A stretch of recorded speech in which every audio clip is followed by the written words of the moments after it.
The constant phi, aka the golden ratio, in mathematics is roughly the value of 1.61803 and is irrational, which means it cannot be expressed as a ratio of integers. Phi is also a particular solution to this quadratic equation. But today, we are not just talking about phi, we are evaluating this integral.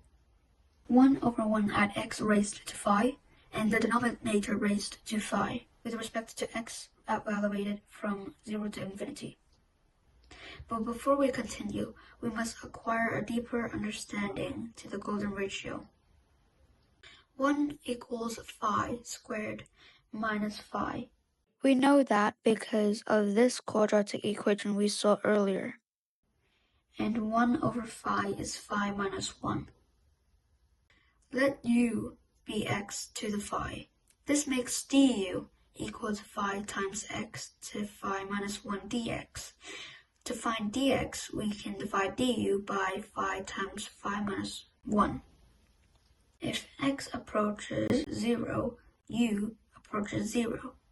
If x approaches infinity, u approaches infinity, so there is no need to change the limits.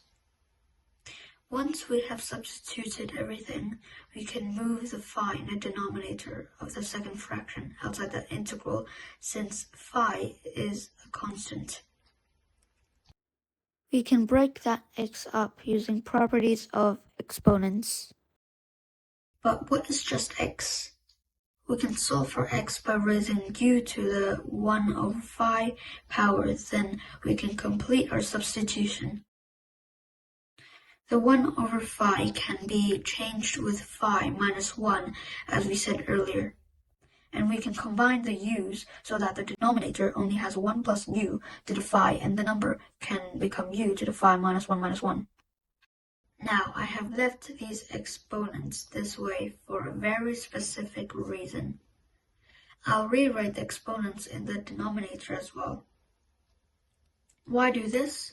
Because there is a function out there that can match our integral, and it is a beta function, gamma's cousin. This beta function is a variant of the beta function, and we just need to be careful to match things up. The x in the beta function matches up with our phi minus 1 in our integral.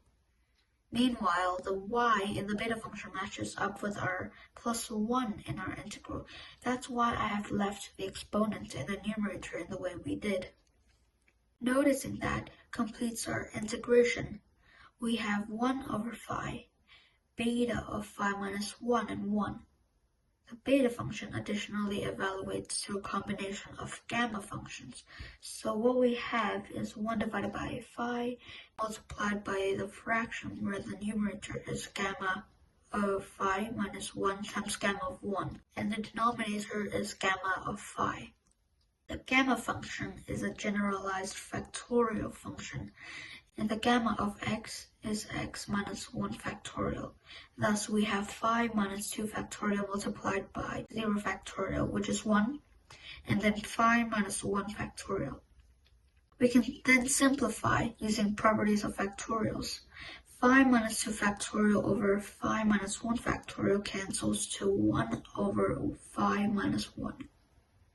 One more time, remember 1 over phi is phi minus 1, so we can substitute and get phi minus 1 over phi minus 1, and we get 1. That is an incredible result. If you guys enjoyed this video, please consider subscribing or liking or commenting, anything that helps. I'll see you guys in my next video.